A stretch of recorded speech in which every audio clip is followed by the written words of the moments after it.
한국 최고 외교관이 누구냐 그러면 그건 반도체죠.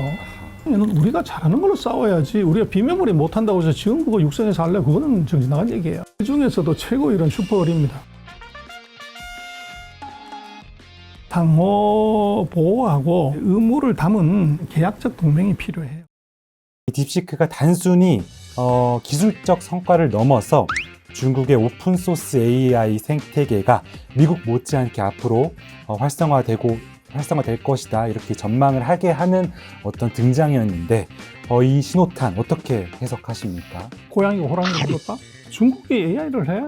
이러는데 1월 20일 날 보면 세계 1등한 오픈 AI의 O3 모델을 뒤통수 치는 모델을 중국이 만들었는데, 우리는 중국의 딥시크가 최고 잘하는 회사 이렇게 생각하지 그건 아닙니다. 예. 중국은 이미 딥시크는 한 12등 정도 하는 회사, 그 이전에 566호라고 알바바부터 시작해서 이미 AI를 잘하는 11개 회사가 있고, 예. 딥시크는 그전에는 어떤 회사인지도 모르는 스타트업이에요. 우리 같은 여의도에 있는 자선 운용사가 만든 자회사예요. 조그만한. 우리는 오픈 AI나 미국 것이 최고라고 생각을 했는데, 네. 거기에 맞짱을 뜨는 놈이 이제 등장했고, 그게 그렇죠. 어떻게 이제 그렇게 세게 등장했냐를 철저하게 분석하고 보지 않으면 중국 AI 실력에 대해서 우리가 비판한다. 이제 AI 분야에서 중국이 이제 미국을 추월할 핵심 요인으로 3가지를 뽑는데 데이터, 알고리즘, 자본이라고 합니다. 이제 각 요소별로 현재 중국과 미국의 어떤 기술 격차 수준이 어느 정도 되고, 또 5년 안에는 어떤 변화가 있을 것으로 예측하시는지 궁금합니다. 데이터는 중국이 세계 1등입니다. 지금 예. 중국이 핸드폰 가입자가 17억 9천만 명이 그렇거든요. 미국은 인구 3억 2천에 한 4억 2천인가 그밖에 안 되기 때문에 매일 쏟아지는 데이터의 양은 이건 이미 전 세계 1등이고요. 근데 문제는 이제 데이터를 가공해야 되는 이제 하드웨어, 반도체가 이게 없다는 게 이게 결정적인 약점이고, 대신 이제 알고리즘 문제는 이게 지금 미국하고 중국이 거의 비등비등하다. 그렇게 봐야 되는 것이, 예. 지금 그런 엔비디아 고성능 칩이 없음에도 이게 저성능 칩을 활용해서 딥시크가 오픈 AI 수준의 성능을 만들었다는 것은 네. 알고리즘 실력이 확 뛰어나다는 거죠. 지금 미국은 민간 자본이지만 중국은 이제 정부 자본인 거죠. 국가 자본주의가 들어가면서 이제 나오는 문제가 있기 때문에 네.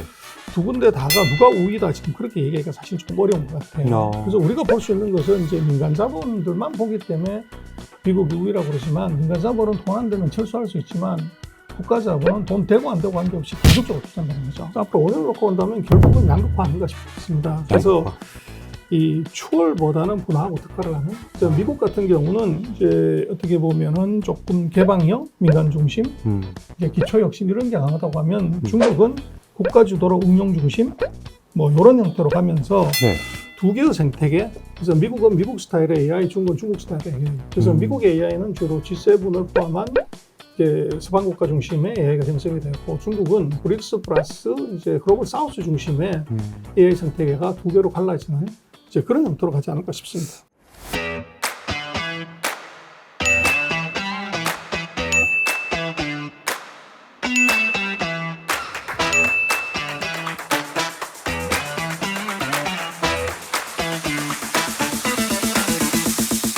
중국 정부가 단순히 AI 기술에만 집중하는 것이 아니라 AI를 활용한 어떤 각 산업에 적용시키는 이 정책을 한다고 하고, 이게 이제 이름으로 AI 플러스라고 하는데 제조, 의료, 교육, 금융 각 분야에서 이제 AI가 활용될 것으로 보입니다. 지금도 이미 이 산업 지형을 어떻게 바꾸고 있는지, 그리고 실제 사례가 있다면 어떤 게 있는지 말씀 한번 들어보겠습니다. 그래서 미국이나 한국은 AI 하겠다고 해서 AI 성능을 높이는데 이제 아무래도 많이 집중을 하는데, 예.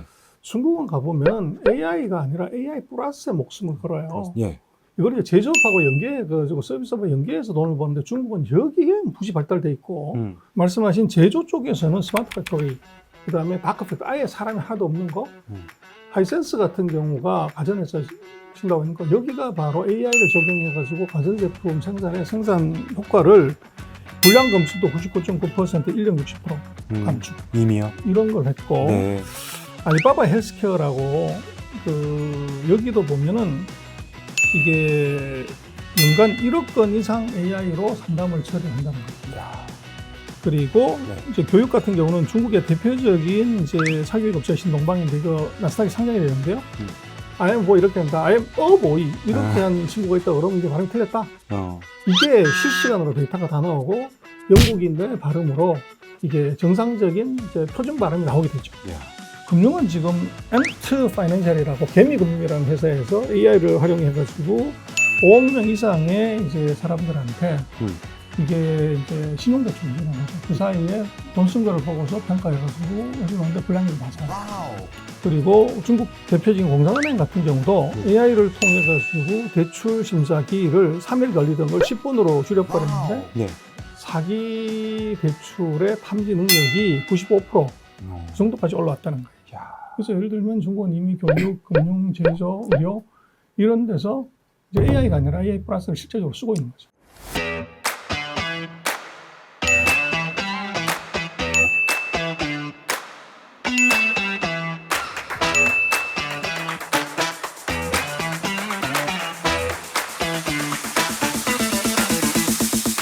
저희가 이제 어렸을 때 AI 관련된 영화들 이런 거 보면은 어떤 윤리적인 문제에 대한 얘기도 나오고 또 방금 말씀 주신 것처럼 이제 일자리를 대체하게 되지 않겠습니까? AI가 그런 일자리 문제에 대한 독점에 대한 어떤 문제, 이런 사회적인 문제들이 이제 대두가 될 텐데 우리나라도 마찬가지겠지만 중국 사회에서는, 중국 정부에서는 여기에 대해서 어떻게 대비하고 있는지도 여쭙겠습니다. 중국이 이제 첫 번째 신직업 창출. 신직업. 그래서 중국 교육부하고 이제 우리가 그러면 이제 노동부가 중심이 돼가지고 AI 훈련사, 데이터 라벨러, 로봇 운영원, 드론 관리사 등 56개 신직업을 요거를 만들고 요거를 이제 육성하고 기술을 가르치는 것들을 하고요. 그 다음에 재교육 프로그램을 이제 늘립니다. 그래서 기술자 재교육 프로그램을 3천만 명 이상. 그래서 거기서 이제 AI 때문에 나오는 사람들을 이제 재교육시켜가지고 투입하는 거. 그 다음에 이제 노동시장에 대한 모니터링도 합니다. 국가통일국이 AI에 이제 영향받아가지고 산업이 어떻게 문제가 되냐. 그리고 이제 그 AI 도입 기업한테 고용 유지 의무. 이런 것들을 이제 다른 사업을 통해 가지고 AI에서 폐출되는 인력을 그냥 실업시키지 말고 뭘 해라.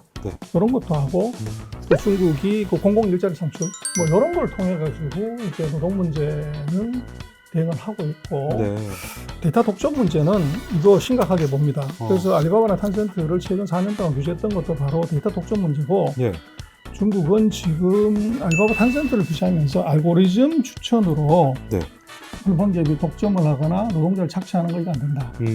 그래서 벌금도 매기고 뭐 그렇게 했고요. 그래서 지금 중국은 데이터는 국가 자원이다.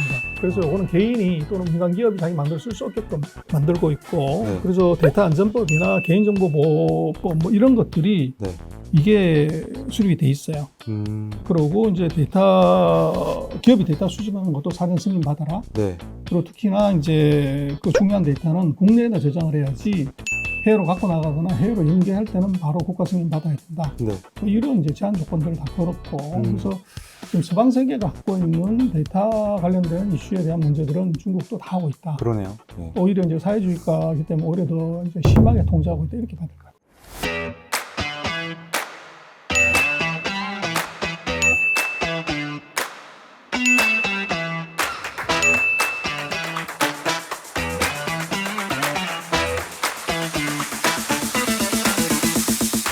이제 마지막 파트 4의 마지막 얘기인데요. 한국에 대한 얘기로 마무리를 하는데 이제 아마 아까 말씀 주신 슈퍼을과 관련된 측면이 있는 것 같습니다. 한국이 이제 AI 경쟁에서는 살아남기 위해서 HBM, 고대역폭 메모리죠. HBM을 전략적 레버리지로 사용해야 한다. 이런 이제 파격적인 제안을 하셨는데 이 전략이 가져올 수 있는 어떤 성과 그리고 리스크 각각 무엇인지 그리고 우리 정부랑 기업은 어떤 준비를 해야 하는 것인지 여쭙겠습니다. 이건 제가 이제 여러 가지 뭐 통로에서 제가 얘기를 드렸던 적이 있는데요. 어린 AI를 몰라든 간에 그게 칩이 있어야 돼, GPU가. 근데 지금 GPU는 뭐 공급 부족이라서 줄 서 갖고 사고 있거든요. 그리고 우리는 그 GPU가 지금 확보가 안 돼 있어요. 그래서 뭐 AI 제일 크게 하는 회사도 뭐 2,000개가 되네 안 되네 뭐 이런 상황이거든요. 근데 GPU를 확보를 못하면 뭐 이건 말짱 꽝이죠. 그래서 이것은 한국에 어떻게 보면 이제 정부의 전략하고 결기가 있어야 되고 또 기업의 이제 협조가 있어야 되는 것이 그래서 지금 우리가 HBM을 엔비디아가 공급을 하면 엔비디아 고성능 칩이 만들어지지 않아요. 그래서 우리도 트럼프처럼 막가파 전략을 쓸 필요가 있는 거지. 정부가 행정명령 같은 걸 하나 만드는 거죠. 그래서 우리는 HBM을 전략 물자로 본다. 그래서 전략 물자를 예를 들어 일정한 비율만큼 이제 가져가는 쪽은 그 비율만큼 이제 GPU 칩을 우리한테 먼저 공급해야 돼. 공짜로 주거나 뭐 이런 게 아니고 이게 우리가 예를 들어서 그 HBM을 예를 들어서 10억 프로치를 팔았다. 네. 그럼 거기서 예를 들어서 20%만큼은 GPU를 우리한테 우선 공급 받을 수 있는 선공급 권한을 줘라. 우리가 정말 급하고 기여도가 높으니까 30번에 있는 거를 1번이나 2번으로 좀 옮겨줘라. 뭐 이렇게 얘기를 하는 거죠. 우리가 GPU를 먼저 확보할 수 있게끔 하는 레버리지를 확보해 줘야 된다는 거죠. 그러네요. 그래서 이거는 이제 정치권하고 정부가 해줘야 되는 것이죠.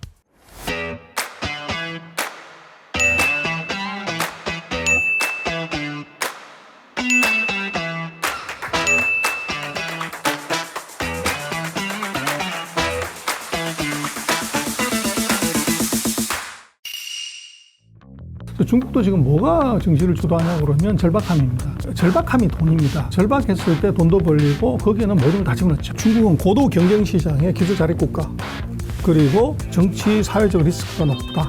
돈 되면 친구고 돈 안 되면 아니다.